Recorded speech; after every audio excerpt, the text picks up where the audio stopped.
अत्यंत दुःखदायक गोष्ट आहे. पुतळा कोण शिल्पकार केला हे महत्त्वाचं नाही.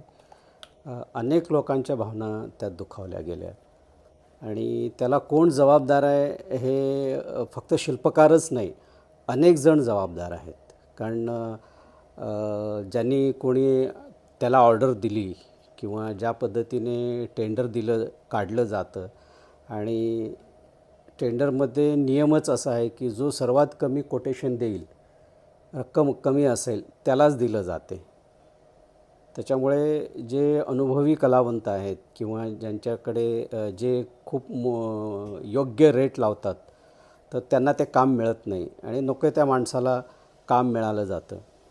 आणि आणखीन सिस्टीमचे काही सोर्सेस आहेत, म्हणजे ज्याला आपण वशिलेबाजी म्हणतो, अशा टाईपने मर्जीतल्या माणसांना काम दिलं जाते. ते सगळं सिस्टीम आहे. ते कसं काय ते मी इथे सांगत बसत नाही. स्वानुभव फार मोठा आहे, म्हणजे जवळजवळ 40 वर्षाचा अनुभव आहे आणि म्हणून मी टेंडर पद्धतीने काम करणं जवळजवळ 20 वर्ष झालं बंद केलेलं आहे. माझं शेवटचं काम 2003ला झाशीचा राणी सोलापूरच्या महानगरपालिकेमध्ये सोलापूरमध्ये बसलेला आहे.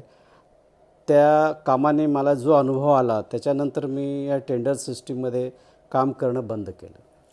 आणखीन एक सर्वप्रथम जेव्हा पुतळा 15 फुटाच्या वर जातो तेव्हा ते फक्त शिल्पकारा एकट्याचं न राहता ते टेक्निकल जॉब होतं. म्हणजे इंजिनिअरिंग पण तेवढंच महत्त्वाचं, किंबहुना त्याच्यापेक्षा जास्त महत्त्वाचं ठरलं जाते. इंजिनिअरिंग जॉब म्हणजे जितकी उंची असते त्या प्रमाणात ते उंची खाली पाया देखील तेवढंच, जसं वृक्ष जेवढं मोठं असेल तेवढं त्याच्या मुळा खाली जातात, तेवढं पाया भक्कम असणं फार गरजेचं असतं. ते पाया करत असताना जमीन कशी आहे हे सर्वे केलं जाते. म्हणजे मुरूम आहे, माती आहे, पाणी आहे की खडक आहे. आणि जर काळं खडक असेल तर ते उत्तम समजलं जाते. तर असं जमीन पाहूनच निवड करूनच मोठ्या पुतळ्यासाठी ती जागा निवडली जाते. शिवाय हवेचा म्हणजे भूकंप जर झाला चुकून तर ते जमीन किती कंप पावते ह्याचा विचार करून ते कन्स्ट्रक्शन केलं जातं. म्हणजे भूकंप झालं तरी पडता कामा नये. म्हणजे जवळजवळ 500 वर्ष गॅरंटी असल्याशिवाय एवढे मोठे पुतळे, म्हणजे इतकं तुम्ही खर्च करता कोट्यावधी, तर तेवढं मजबूती देखील तेवढंच महत्त्वाचं आहे ना. कुठेतरी निकृष्ट दर्जाचं काम झालं असं वाटतं का? हो, 100% झालं. कारण निविदा सिस्टीममध्ये कामं जर तुम्ही कलावंतांना दिलात तर जे स्वस्त असते तर स्वस्तामध्ये तुम्हाला चांगलं काम, दर्जेदार काम आणि उत्कृष्ट कामची कशी अपेक्षा करता तुम्ही. आणि यात चांगले कलावंत बाजूला होतात, जसं मी किंवा आणखीन काही चांगले कलावंत आहेत आपल्या महाराष्ट्रात, भारतात. ते लोक या स्पर्धेत भाग घेत नाही. माझ्याकडे स्वतः क्लायंट आला आणि माझ्या मर्जीप्रमाणे करायला, म्हणजे वेळ देखील फार महत्त्वाची आहे इथे. वेळ देखील म्हणजे ही सिस्टीम जबाबदार, फक्त कलावंत एकटाच जबाबदार नाही. कलावंताला काय वाटते की काम मिळाले, आपलं नाव होईल म्हणून तो उत्साहाने काम करतो. आता या पुतळ्याच्या संदर्भात सांगायचं झालं की 24 वर्षाचा मुलगा आहे. आता बघा, 24 वर्षाचा मुलगा, त्याला अनुभव किती असेल. आणि हे मोठ्या पुतळ्यांची ट्रेंड तर आत्ता आली आहे, 5-6 वर्ष झालेलं आहे. तर त्याचा अभ्यास किती आहे, त्याचा अभ्यास असला पाहिजे ना, अनुभव असलं पाहिजे, अभ्यास असलं पाहिजे.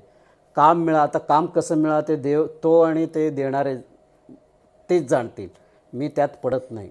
त्या सिस्टीममध्ये कसं काम मिळते, कसं काम मिळवायचं ह्याच्यामध्ये पडत नाही. त्याची मुलाखत वाचली मी. तो म्हणतो की इतक्या कमी वेळात मला करायला सांगितलं होतं, कारण उद्घाटनचं तारीख ठरलेली होती. तेवढ्यासाठी त्याने शिल्प उभा केलं नाही. ते 3D प्रिंट काढून रातोरात त्याचं 3Dमध्ये, जर 3Dने जर शिल्पकार होणार असाल तर मग शिल्पकाराची गरजच नाही ना, कॉलेजमध्ये जाऊन शिकायची गरजच नाही आहे. 3D मशीन विकत आणलं जाते आणि त्याच्यानं तुम्ही पाहिजे तो प्रिंट तुम्ही इनलार्ज करू शकता. इनलार्ज म्हणजे शिल्पकार नाही आहे. तुम्ही मूळ प्रत तुम्हाला करावी लागते आणि त्याचं इनलार्ज केलं. समजा 100, आता मी 108 फूट केलं. स्केल मॉडेल होता माझं 3.5 फूट. समजा 1 mmचाही जरा फरक असेल, इनलार्ज केल्यानंतर तेवढं ते लांब जाते. समजा या डोळ्यामध्ये, 2 डोळ्यामध्ये अंतरमध्ये समजा चुकून माझा एखादा आता 3.5 फुटात एका चूक झाली असेल लक्षात येईल का कोणाच्या? नाही येणार ना. सेमिट्री जी असते आणि तेवढ्या मोठ्या प्रमाणात इनलार्ज झाल्यावर तर तो 1 चा 100 फरक पडतो.